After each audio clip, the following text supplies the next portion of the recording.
حجازي ورامي ربيعه. طبعا صفقات. وايفونا، وان الزمالك قال هجيب ايفونا وما جابش ايفونا. ماشي. جون انطوي، الحاجات دي سخنك بقى. انا بقول لك من الاول اهو. السنه دي يعني ده سر انا بقوله للناس، الزمالك ادى الاهلي 3 صفقات. ايفونا احنا مدينه الاهلي، عمرو السوليه احنا مدينه الاهلي. هو عمرو السوليه ما راحش الاهلي لسه؟ هيروح الاهلي. هيروح الاهلي ان شاء الله. انت عارف يعني. يعني ببقى عارف. بس العميد محمد ابو سعود من شويه في التليفون في مداخله معايا قال لي ما ينفعش يروح الاهلي السنه دي، ان هو في عقد. يعني هيروح 6 اشهر ويروح ولا 4؟ لا وما ينفعش 6 اشهر السنه الجايه. ماشي بس هيروح الاهلي خلاص. انتوا عارفين يعني. وصالح كابتن صالح جمعه. بس ده ايفونا كان يعني ايفونا الناس كلها مالك الشار مرتضى قال لك لا خلاص هجيبه في الزمالك، واتفقت مع رئيس نادي الوداد. ماشي ما هو بص حضرتك ما حدش يزعل مننا، بس الاهلي كان بيعمل معانا كده. يعني الاهلي كان بيحاول دايما يضعف كل الفرق اللي حواليه. خلاص، فانا دلوقتي برضه بلعب زي الاهلي يعني.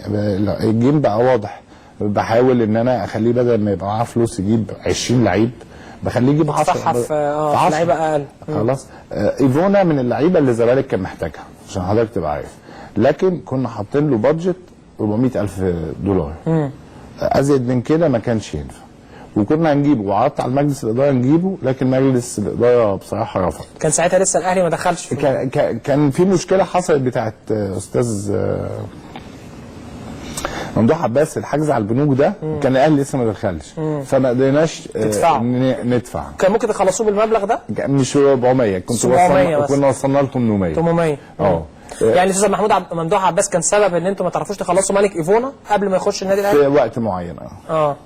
لكن بعد كده بقى لما لقينا المبلغ عالي كان الاهلي بقى ايه سيطر على اللعيب، وكان الزمالك اتفق مع النادي. بقى الاهلي مع اللعيب والزمالك مع النادي، لغايه لما بالليل بقى السيد رئيس نادي الفتح قال خلاص مش هقدر اواجه اكتر من كده. رئيس نادي الوداد الوداد مش هقدر يعني اكتر من كده، مش هنعرف نجيب يعني. وفي الاخر اتباع بقى باللي هم المبلغ ده.